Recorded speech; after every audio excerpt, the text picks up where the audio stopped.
Assalamualaikum warahmatullahi wabarakatuh. Selamat pagi, selamat siang, selamat malam sobat muslimku. Sebelumnya izinkan aku untuk memperkenalkan diri. Aku Nurul Hikmatia, aku merupakan anggota Perda 11 TMA FK Unpad dengan nomor 12028. Nah, di sini aku akan sedikit mereview tentang racun. Nah, apa itu racun? Racun adalah zat yang berbahaya apabila masuk ke dalam tubuh melalui mulut, hidung, suntikan, atau absorpsi melalui kulit, atau digunakan terhadap organisme hidup dengan dosis relatif kecil yang akan merusak kehidupan atau mengganggu dengan servis fungsi satu lebih atau organ dan jaringan. Nah, di sini aku akan membahas 3 macam racun. Pertama ada jengkol, singkong, dan jamur. Oke, pertama-tama ada jengkol. Jengkol.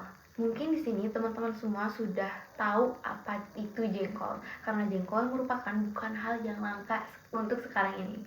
Nah, jengkol itu menimbulkan keracunan yang dimana disebabkan oleh asam jengkol, yaitu asam amino yang mengandung belerang yang dapat diisolasi dari biji jengkol. Nah, gejala-gejala yang ditimbulkan akibat mengonsumsi jengkol tersebut itu ada nyeri perut atau terkadang muntah-muntah, dan adanya serangan kolik di bagian abdomen yang parah, dan selanjutnya napas dan urin juga berbau jengkol. Nah, tata laksana dari mengonsumsi jengkol ini apabila terjadi keracunan itu, jika gejalanya terdapat muntah atau sakit perut, itu cukup banyak minum air putih dan natrium karbonat. Dan jika gejalanya berat seperti anuria dan tidak dapat minum, perlu diberi infus natrium bikarbonat dalam larutan glukosa. Nah, yang kedua itu ada keracunan singkong. Nah, di sini juga teman-teman pasti ada yang suka singkong nih. Nah, ternyata singkong itu suatu ikatan organik yang dapat menghasilkan racun biru atau disebut cyanida. Nah, atau bisa disebut dengan glikosida cyanogenik, yang dimana itu tuh cyanida yang racunnya yang sangat kuat dapat menyebabkan asfiksia yang mengganggu oksidasi.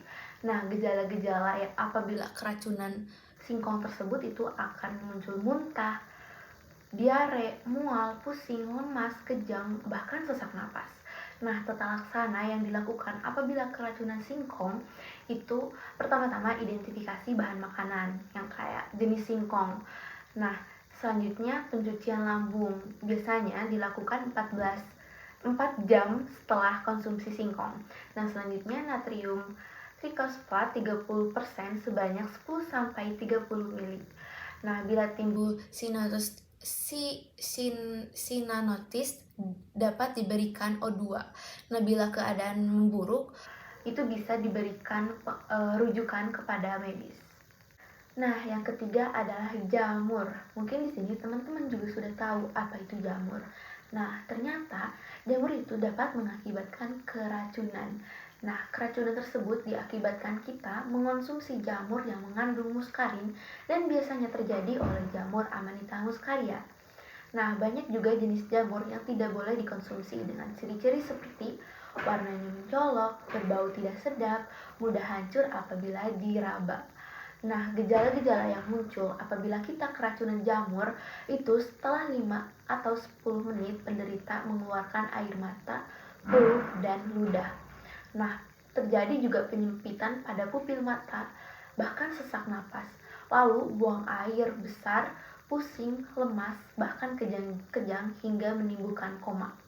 Nah, tata laksana yang harus dilakukan apabila kita keracunan jamur adalah buat muntah penderita tersebut, lalu bilas lambung biasanya menggunakan air putih, dan jika berat langsung kirim ke rumah sakit dan beri antidotum atropin.